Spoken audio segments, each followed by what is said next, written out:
borders. We're fighting for our country. If we don't have borders, we don't have a country. So we're doing very well on the southern border. We're very tough. Brian Yennes is in West Palm Beach, Florida, near Mar-a-Lago, where the president is spending the holiday weekend. Brian, any word from the White House confirming this Post report? Good evening, Rick. Well, look, the Washington Post says, first of all, about this agreement that there are no details that have been confirmed in terms of it being finalized and that ultimately that it has not been signed. But the White House, well, we reached out to them and they have neither confirmed nor denied the existence of this agreement. According to a statement given to Fox News, quote, President Trump has developed a strong relationship with the incoming Obrador administration, and we look forward to working with them on a wide range of issues. Now, according to the Washington Post, Mexico's newly elected president, Andrés Obrador, and President Trump have agreed on a plan called Remain in Mexico. President Obrador takes office December 1st, and under this agreement, immigrants traveling through Mexico seeking asylum in the United States will have to remain in Mexico until their asylum applications are processed. It can take anywhere from 2 to 5 years for many of these cases to go through our court system. The number of asylum applications has more than tripled over the last 5 years to 141,000 in 2017. There's a backlog of 318,000 asylum applications right now. Now, this new agreement would be a game changer. Currently, immigrants applying for asylum are released in a policy called catch and release. They're released until their court case is called up and it's adjudicated in some way. And critics like the president say immigrants get lost in this catch and release system. And this is all happening, by the way, as 5,000 migrants in a migrant caravan have camped out in Tijuana, Mexico. The mayor there has called it a humanitarian crisis, and all of these folks are hoping to apply for asylum. Meanwhile, DHS says that part of this caravan, that there are hundreds of gang members and some folks who are violent. And so 5,900 U.S. troops have been sent to the border. They were deployed and they are unarmed and have so far mainly put up concertina wire and barriers along the border. They are there to reinforce Border Patrol in case there is some kind of a rush to the border. And already, though, Rick, we can expect some legal backlash here, a legal fight with this agreement if it were to go through. Human rights activists are already pointing out that they believe this type of policy would undermine immigrants' asylum rights and their opportunities to apply for asylum, and it also will put them in danger. You're talking months to 2 to 5 years potentially of refugees staying along the border in northern towns of Mexico and cities that are controlled by cartels.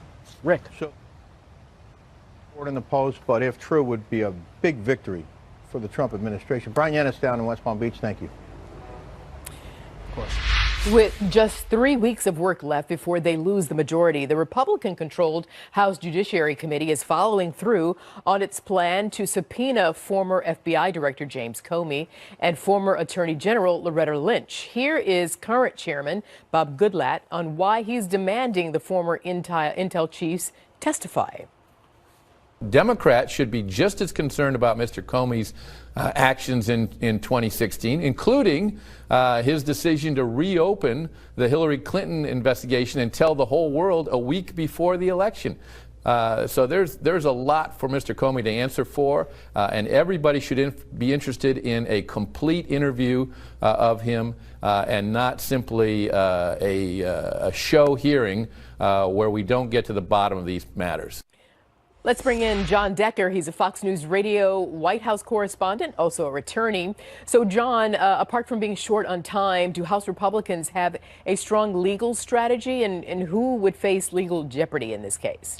Well, this is going to be a difficult thing for House Republicans to get their way on, Arthel. And the reason I say that is because this is the lame duck session.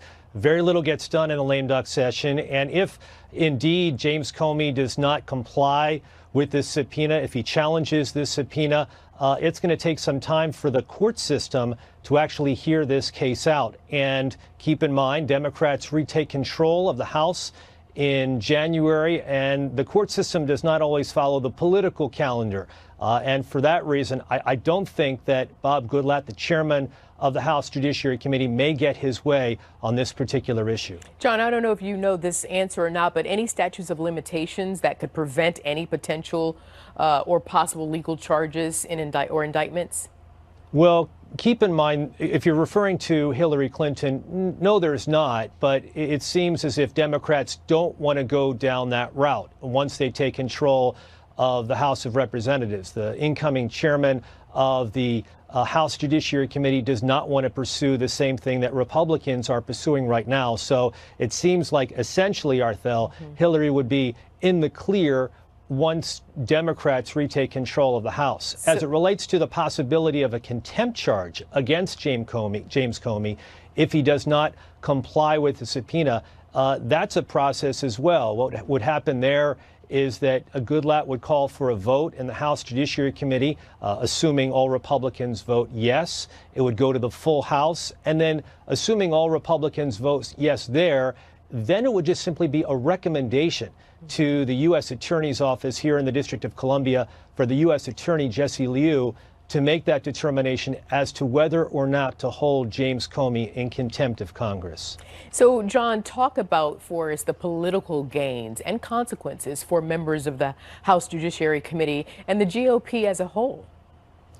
Well, as it relates to what Republicans want to do, they want to bring this issue forward. They want to gain more information with that. And keep in mind that James Comey has said he is more than willing to meet with the House Judiciary Committee.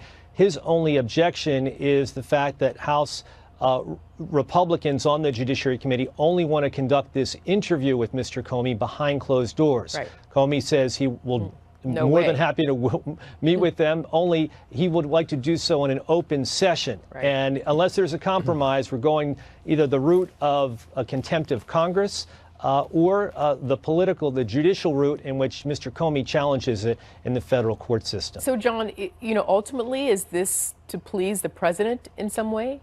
Oh, absolutely. You hear the president, he rails against James Comey, it seems almost on a weekly basis. He's urged the Judiciary Committee to continue their investigation of James Comey and his part in overseeing the investigation into Hillary Clinton and her emails. So they're simply, I think Mr. Goodlatte is simply following through on the wishes of the president in pursuing this against Mr. Comey. And also, let's not forget Loretta Lynch, the former Attorney General of the United States. So, John, finally, if the Democrats don't pursue this once they gain control of the House, will there be any political backlash for them?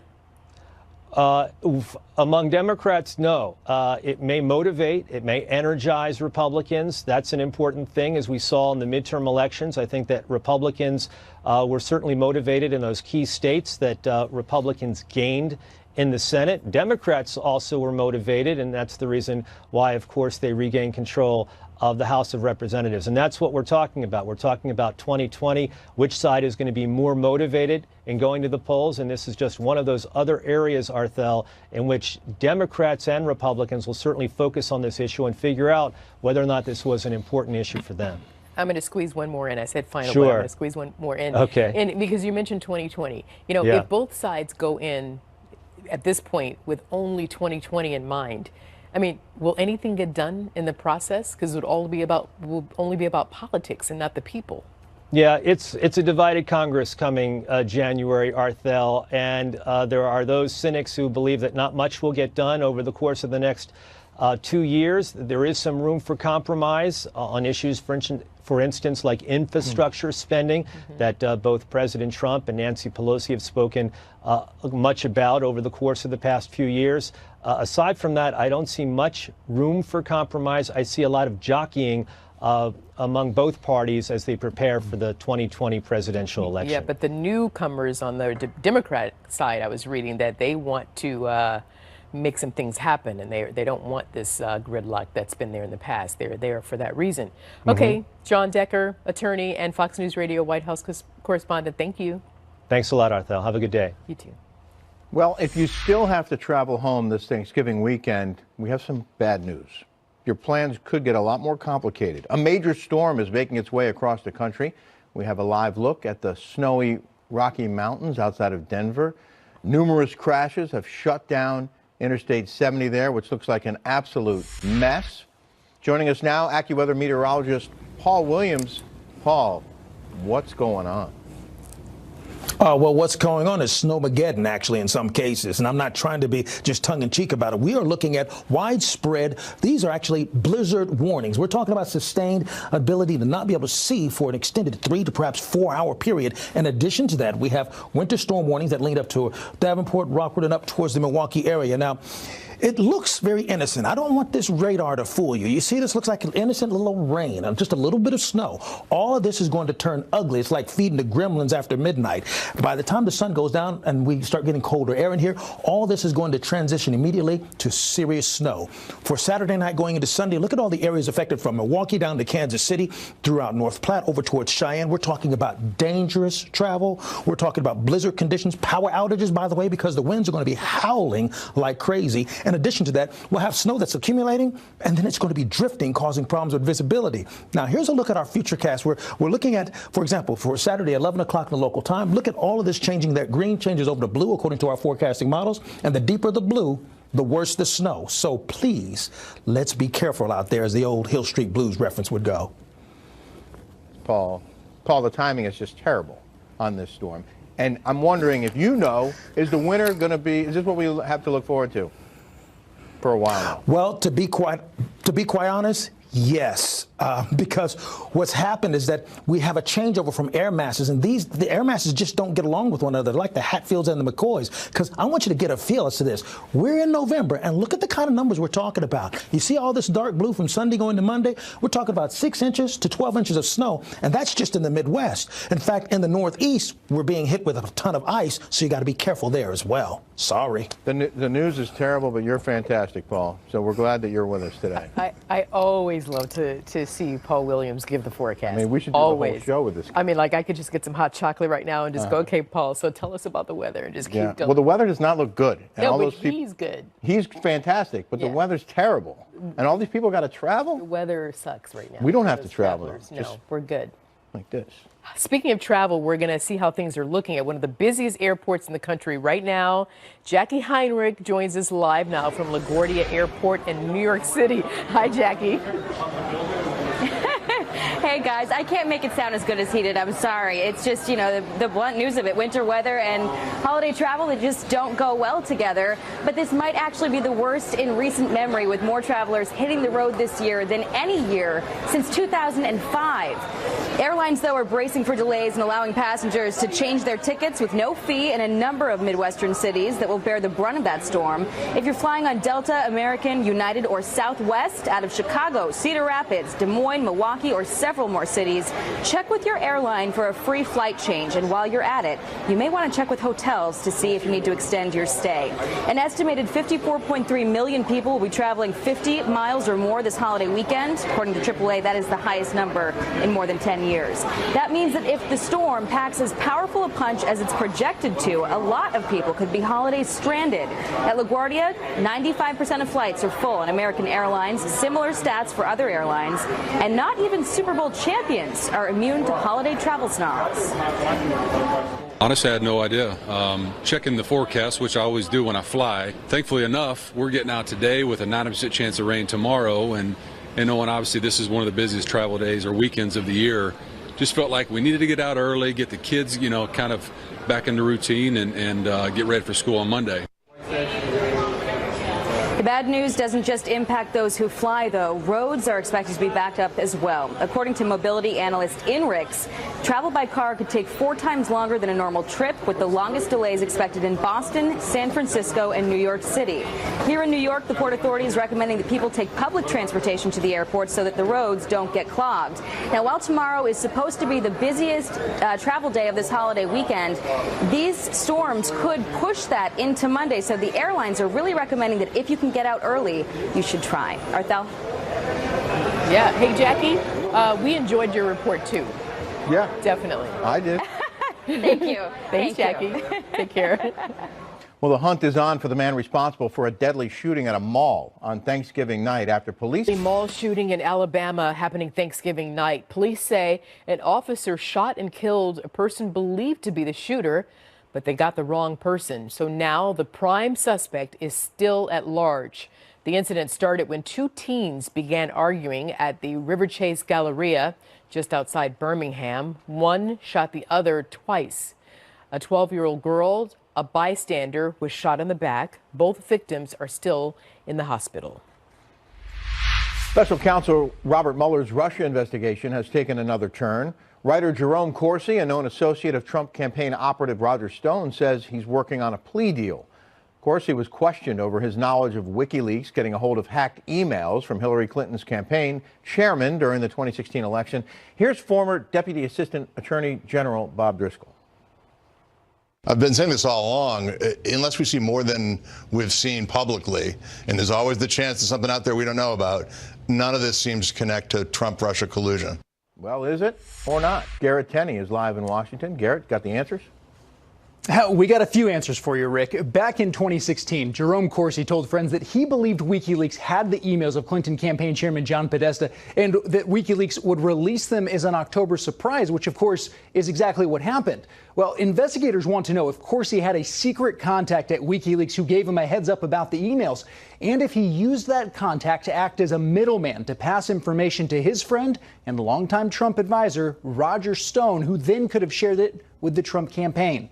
Corsi says he has been cooperating with Mueller's team for the past 2 months and has repeatedly denied all of those accusations. But now he is discussing a plea deal after saying last week he believes he walked into a perjury trap and expects to be indicted. This has been one of the most frightening experiences of my life. It's like, at the end of 2 months, my mind was mush, going over the same ground over and over again. Roger Stone has been a central figure in Mueller's probe of the WikiLeaks emails because of comments he made during the campaign suggesting he was in contact with Julian Assange, something he now denies. Mueller has interviewed several of Stone's associates, though, and Stone has long said he expects to be indicted at some point as well. In a radio interview Friday, Stone again denied having any connection to WikiLeaks or Russia. This idea that Jerry Corsi could implicate me, there's simply no evidence whatsoever that would show that I knew about the source or the content of any allegedly stolen emails or any allegedly hacked emails that were published by WikiLeaks. Just not so. Earlier this month, sources close to the president's legal team told Fox News that the special counsel's probe is winding down and that this WikiLeaks issue is one of the final pieces of the investigation. Rick? Garrett Tenney in Washington. Garrett, thanks very much. All right, and for more on this now, Michael Moore joins us now. He's a former U.S. attorney and partner at Pope and McGlamry. Michael, thank you for joining us. Glad to be with you. Thank you. What specific information does Roger Stone have that Robert Mueller wants, and who could be in legal jeopardy as a result? Well, I don't know that we know what specific information he has, but my guess is that we're seeing Bob Mueller begin to build the foundation.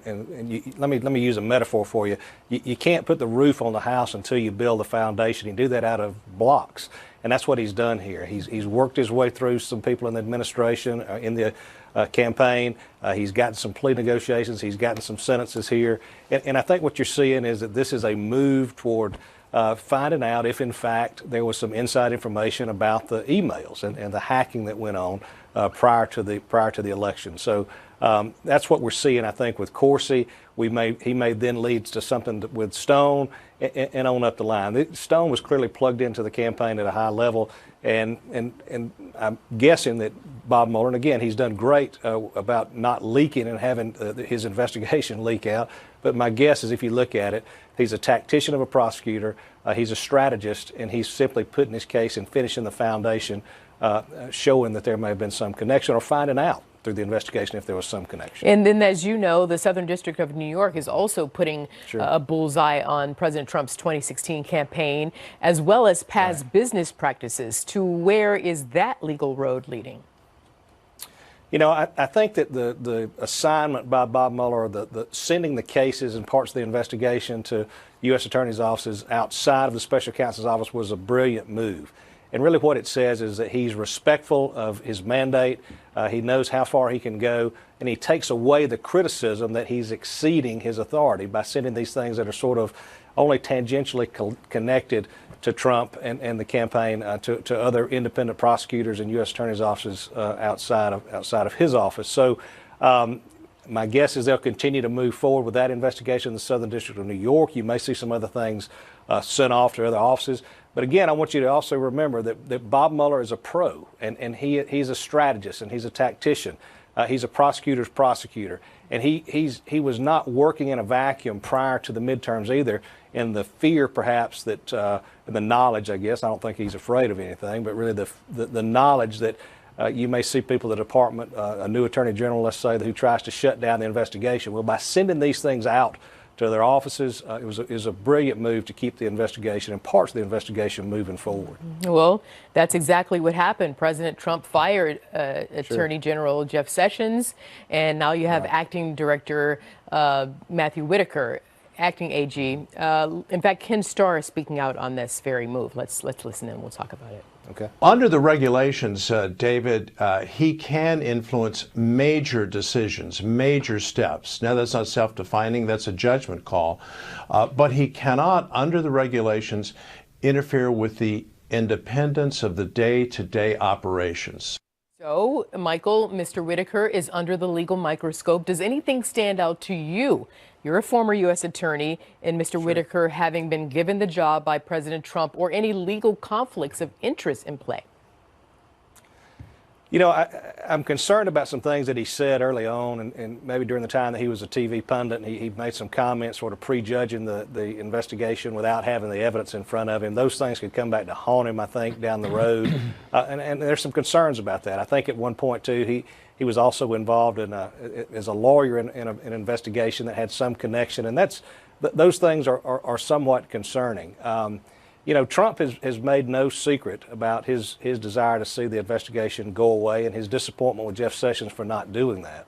And so now he's got somebody in the office who is probably beholden to him, who finds himself the acting Attorney General of the United States, who can control things like budget requests. I agree that you probably won't see him in there in the midnight file room, you know, shredding documents under cover of darkness at the special counsel's office. But what you might see is he could do something with the department budget where he asks that there be a lesser amount allocated for spending in the special counsel's investigation, and that's a concern. He's made that comment and that a possibility in one of his discussions when he was on a news show, and so those things stand out to me. It's interesting to me how out of all the lawyers and all the people you could pick that have been Senate confirmed, that have been career folks with the department for some period of time, or who have been there for a period of time under a confirmation, under a Senate confirmation, that he goes with the guy who has basically said there's nothing to the investigation without having knowledge of that. So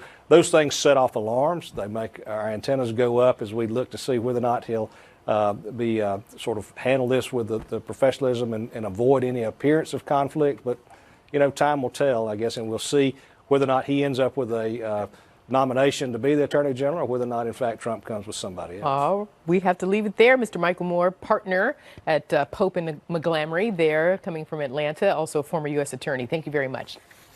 Glad to be with you. Thank you. The federal government releasing a new report on climate change, explaining the impact natural disasters are having on our country. And the Camp Fire in Northern California is almost put out, but tens of thousands of people don't have a home to return to. We're live from the town of Paradise.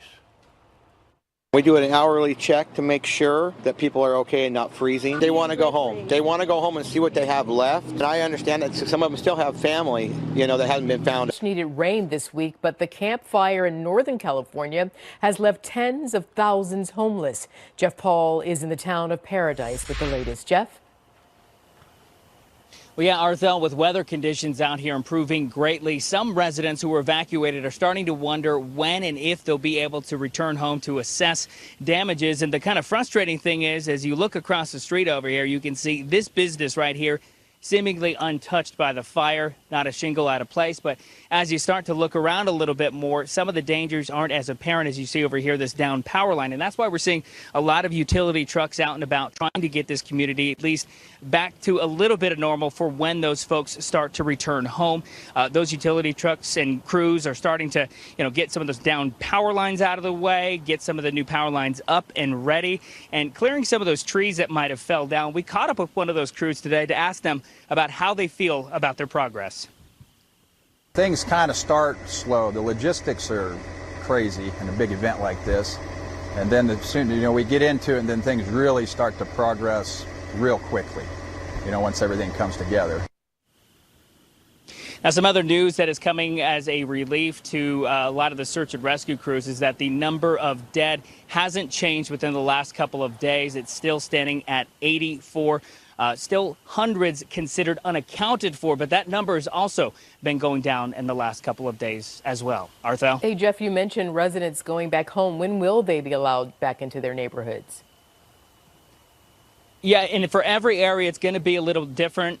Within the last few hours or so, we heard from authorities that they're allowing some people to return home, but that's only for a 24-hour period. What they're worried about is when residents do start to come back in, they're going to start sifting through some of the wreckage. And as you see from this home that burned to the ground, it's pretty nasty stuff over here. It's a combination of all the plastics in your home, the metal, maybe some batteries, just everything that is burned to the ground. So they don't want people to come in here and then get hurt. So it's going to take some time, and they're going to do it as methodically as they can, because this community has already been knocked down pretty hard, and they don't need any more problems moving forward. Arthel? They can't take any more. All right, Jeff Paul, thank you for the update.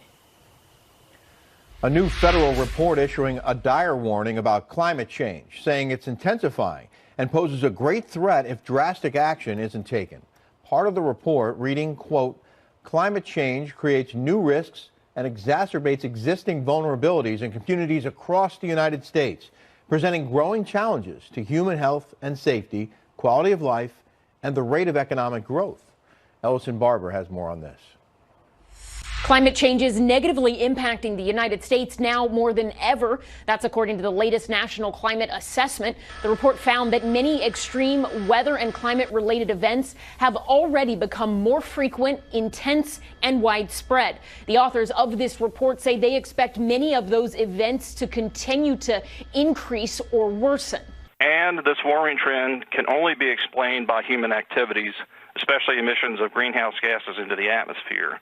If there is not substantial and sustained global mitigation and regional adaptation efforts, the report warns, climate change is expected to cause growing losses to American infrastructure and property and impede the rate of economic growth over this century. This report is over 1,600 pages. It looks at the impacts of climate change now and in the future. It says that some aspects of our economy could see some improvement in a warmer world, but long-term, officials say it's going to hurt the U.S. economy. According to the report, weather and climate disasters have cost the U.S. nearly $400 billion since 2015. This sort of assessment is released every 4 years. It's mandated by Congress and the Global Change Research Act of 1990. 13 federal agencies are part of the group that worked on this report. The Trump administration released it, though the report seems to contradict some of President Trump's views on climate change. Now, another big question is it possible that climate change is a real issue here? Well, we'll be looking at everything. I mean, it is land management and it's forest management, really, is what you mean. But we're going to be looking at every factor, and we're going to get to the bottom of it, and I think we can do it fairly quickly. Economies and industries that are said to be particularly at risk are things like agriculture, tourism, and fisheries. Back to you guys. Ellison Barber reporting from Washington. Well, the Home Depot Foundation is looking to help our veterans with a new training program for those looking for jobs in the construction and home industries. Jonathan Seri explains how it works. Most veterans are goal-oriented. That's why the building industry is investing in training military service members in skilled trades as they prepare to transition to civilian life. This program helps you get a good job versus just any job. Army vet Jason Bramlett got a job in workforce development for a commercial construction company after completing 12 weeks of training at Fort Stewart through the nonprofit Home Builders Institute. When we get people out in the job site, the employers are so happy with them, they call us back and they want another one just like that person. The Home Depot Foundation launched this program in 2017. It has committed $50 million to train 20,000 service members over the next 10 years. Home Depot CEO Craig Menear says it's a way of giving back while also addressing the nation's shortage of skilled labor. You need plumbers, need electricians, need people who can work on HVAC units. that gap is pretty significant. And there's a couple 100,000 folks transitioning out of the military every year into the civilian community. By 2025, the Home Depot Foundation will have given $500 million to veterans causes, including the Gary Sinise Foundation, which built a specifically adapted home for Army veteran Cedric King, who lost both legs to combat injuries in Afghanistan. To the giver, you may be just blessing someone, but to the givee, it makes you say, man, if they made me feel like this, I want to make someone else feel like I feel. King supports other wounded service members through mentoring and charity, and students in the Skilled Trades program are building tiny houses for homeless vets. When America's veterans receive a helping hand, this is one group that likes to pay it forward. At Fort Stewart, Georgia, Jonathan Seri, Fox News.